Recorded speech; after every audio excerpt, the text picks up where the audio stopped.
Hey everyone, I am back and I'm going to do a quick walk around of my vehicle and talk about the updates I've done to the car since my last video. So first thing that is the most noticeable is my wheels. I changed the 19-inch to a 20-inch. I bought another set.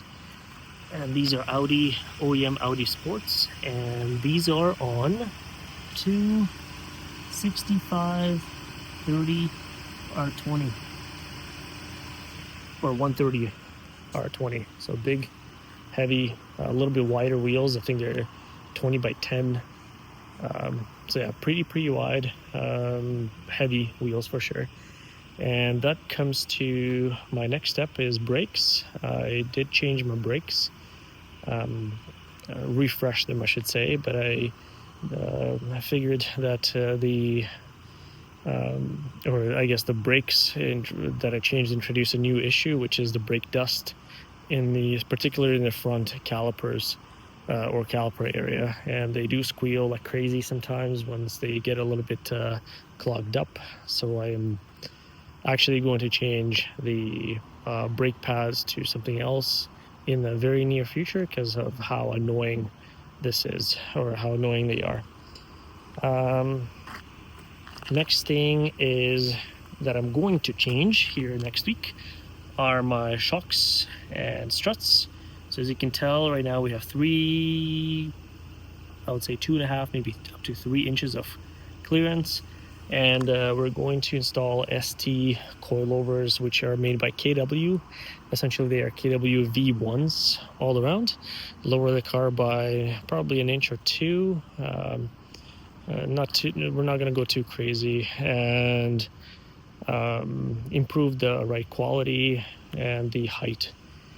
And the next thing that I've done is I tuned the car to integrated engineering stage 1, which added approximately 50 horsepower, and I think it was just over 100 torque.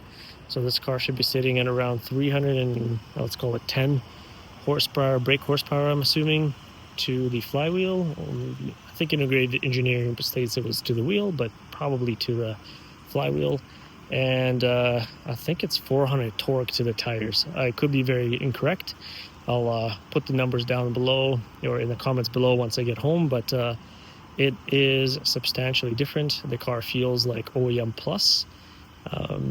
And from a 2-liter, I mean, I'm very familiar with 2 liters, and based on my GTI experience, and you remember that car built 600 wheel horsepower, and before it was built, it made 500 wheel horsepower. So these are very, very good engines.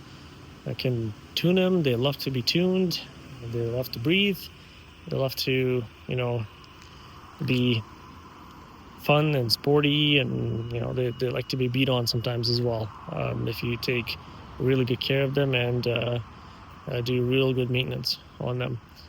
But I'm gonna make this or wrap this video up, and I will do another video in about a month or so. Once the coilovers are installed, I will most likely have spacers for the wheels as well, because as you can see, it's kind of hard to tell, but the wheels,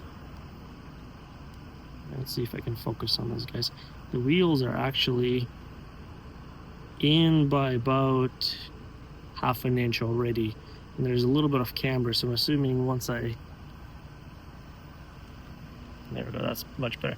Once I lower the car, it will drop significantly, and I may need some spacers, probably around 10 mil at most, 5 to 10 mil, somewhere around there on both sides.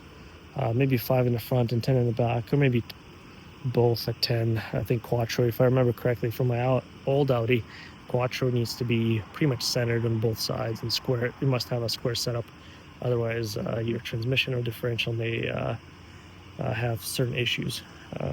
This is just what I heard from what I can remember of 10 years of experience with Audi and Volkswagen vehicles. I don't take my word for it, but If I remember correctly, that was the case for having a square setup on Quattro. But otherwise, the car has been incredibly reliable. I put quite a lot of kilometers on this vehicle already.